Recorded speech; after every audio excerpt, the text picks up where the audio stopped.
Thank you so much, ladies and gentlemen. I'm so thrilled to be here with you today and to deliver really the good news that we can cut the trash in half in America. We figured out how to do it, and in fact, we can do it right here and right now. Pretty exciting, especially to a group like this who I think is generally interested in waste reduction and motivated to recycle. You're interested in the topic, but I can tell you that as I travel around the country and as I talk with the average city and town, mayor, council members, this is the question that I get. Do we really have a problem here that we need to fix? And it's really shocking, but you'll hear this question raised in some surprising venues. About 3 weeks ago, in the New York Times, a fairly controversial opinion piece was published by John Tierney. And John took the position that, cities have been burying and burning trash right outside the city gates for thousands of years. And Americans, by and large, outside of Portland and San Francisco, don't like recycling. They're just not going to do it. We've tried it for 30 years. John Tierney says, let's just give up. It's the most cost-effective thing to do. I respectfully disagree with John Tierney, and I'll make my case to you, and I hope when I'm done that all of you will agree that we have a problem that we need to solve. We can't afford to give up. America is literally drowning in trash. We generate, as Americans, every man, woman, and child generates 857 pounds of trash each year. That is shockingly within the four walls of our homes. When we go outside to conferences and to work and to school and eat out, collectively we generate 520 billion pounds of trash. Look at this trend line, ladies and gentlemen. Does this look like we're headed in the right direction to you? I mean, it's shocking. And it's hard for people to visualize, to imagine the magnitude of our wastefulness. So that 520 billion pounds, just to sort of think about it visually, if we'd laid it out, it would bury the state of Delaware about a foot deep every single year. It comes at a tremendous price. It costs us $500 billion a year.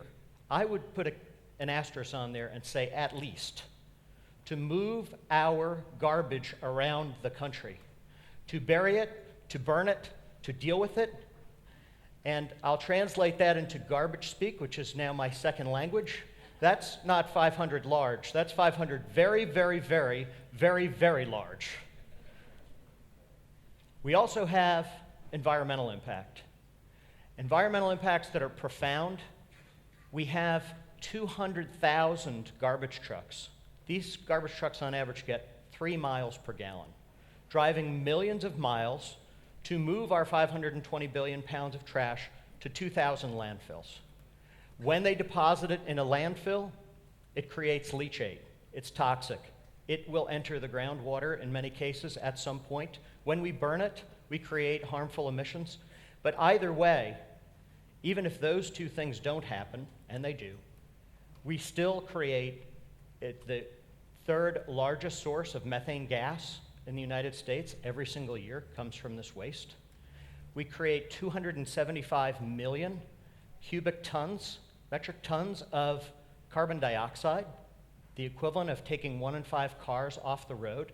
So it's hard to fathom the environmental impacts that we're seeing from our wasteful behavior. It's just hard to wrap our heads around it. And it's also, frankly depressing to see that we're not just spending the $500 billion, we've spent trillions of dollars. We've invested in our solid waste and recycling systems at a rate of 2.4 times the CPI over the last 30 years.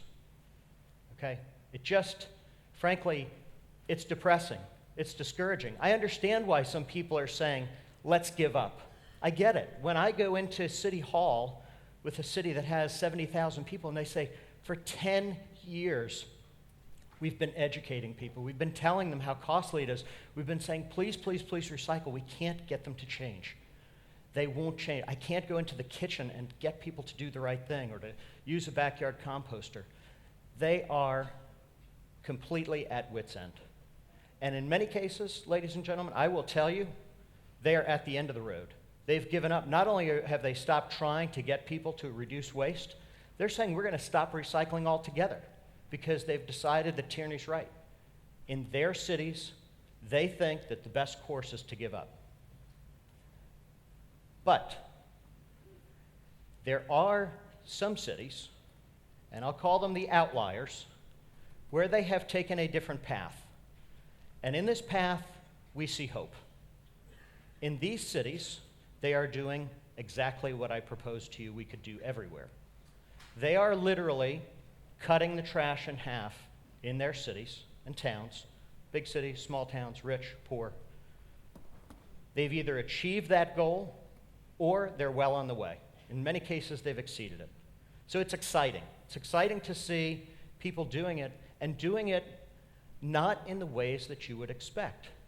They're not the trash police going into people's containers and seeing if they did something bad, or offering big fancy containers, or getting still bigger trucks, or doing more education. All of these things, by the way, are okay with me. The problem is the slides I've shown you prove that these things haven't by themselves worked over the last 30 years. They're fine, but they don't work by themselves. The answer, ladies and gentlemen, and the answer found by these outlier cities is that you have to engage people. You have to make residents a partner in the process. Otherwise, nothing else will work. Absolutely nothing else will work. You can have the fanciest trucks, the biggest bins, the best educational program on earth. It does not move the needle.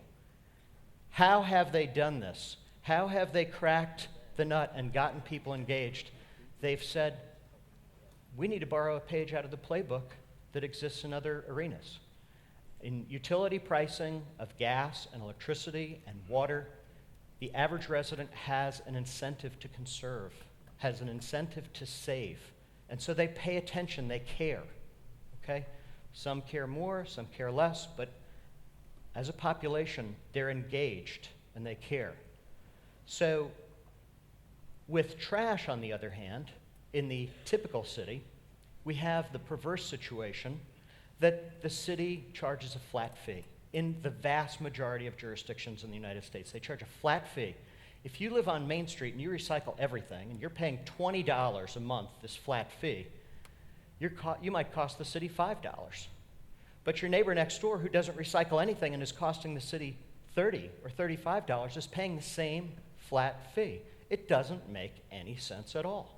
It's like, who came up with this system? It's like putting a whole city on one electric bill and hoping that people will do the right thing. It just simply doesn't make any sense. So how have these cities and towns fixed it? How have they sort of found a better way? It's really so simple, it's just shocking, okay? All they do is they borrow a page out of the water playbook, and they say, these fixed fees are not working, let's cut them. We might have a small fixed fee that covers our cost to run a truck past your house. But then we need a way to charge you just like we do a gallon of water.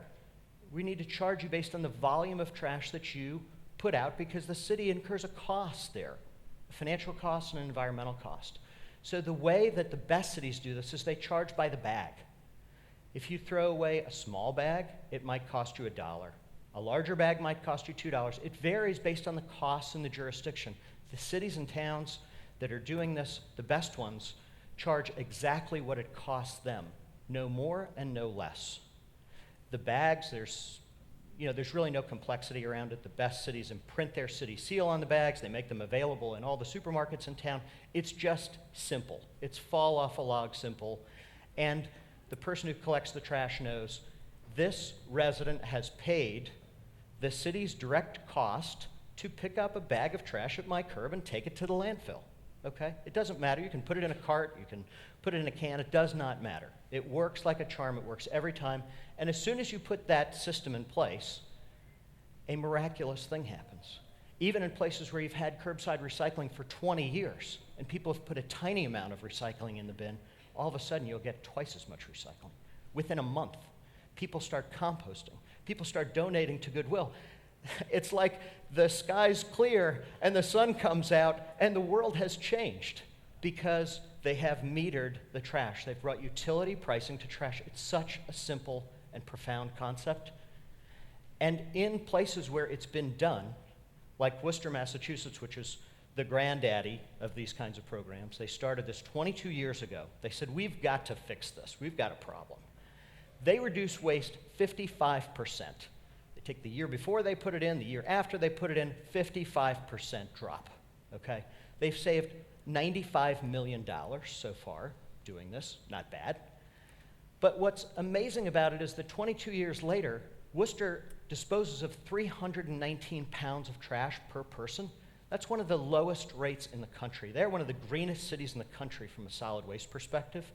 It's terrific, and this is not a city that invests very much in education or any of the other tactics, so people who need their resources have been able to conserve them. It's a great success story. It's been replicated in about 32% of the jurisdictions in Massachusetts now have followed Worcester's lead. 30% of the population of Maine does it. They're doing it in New Hampshire, Vermont. The word is spreading. It's getting to the south, some places in the Midwest. It's working. In fact, we have a database called WasteZero where we've tracked this in hundreds of cities that we've worked with. And on average, with just this change, they've reduced solid waste 44%. They already had recycling. They already had education. They already did everything else that you would think they needed to do, 44%. So the question is, why isn't everyone doing this? Why isn't this the norm? Ladies and gentlemen, we've heard this before. You know it. Change can be hard. People have gotten used to their God-given right to throw away as much trash as they want to and to pay nothing for the privilege. That's the reality. And so if you're an elected official, it takes courage. You have to be willing to say, I'm going to challenge the status quo. Our system is broken, and we can make it better, but it's going to require us to change. You see, there's no big capital outlay, and there's no 15-year plan that's required. These people know the answer. That's the good news and bad news for an elected official. There's no place to hide with this. It's down to one thing, courage and leadership. And you can do this. And we're finding cities and towns that are saying, I want to bring this change. I want to take that money that we're literally sending to the Solid Waste Authority, and I want to invest it in public education. I want to invest it into public safety. I want to invest it in economic development, or I want to reduce people's taxes. What's wrong with that? Isn't that better than just wasting the money? It's terrific. It's terrific. So if you're sitting out there and you say, I'd like to do that in my hometown, I'd like to be part of this movement to cut the trash in half, please take this presentation, email it to your mayor, email it to your city council member, or to your favorite crazy environmentalist, a taxpayer, anyone who can bring the change in your town. Pick up the ball and let's do it. I can tell you that my team and I would be privileged to work with you toward doing that, because we are on a mission to cut trash in half in the United States, and we can't wait. We want to do it right now. Thank you.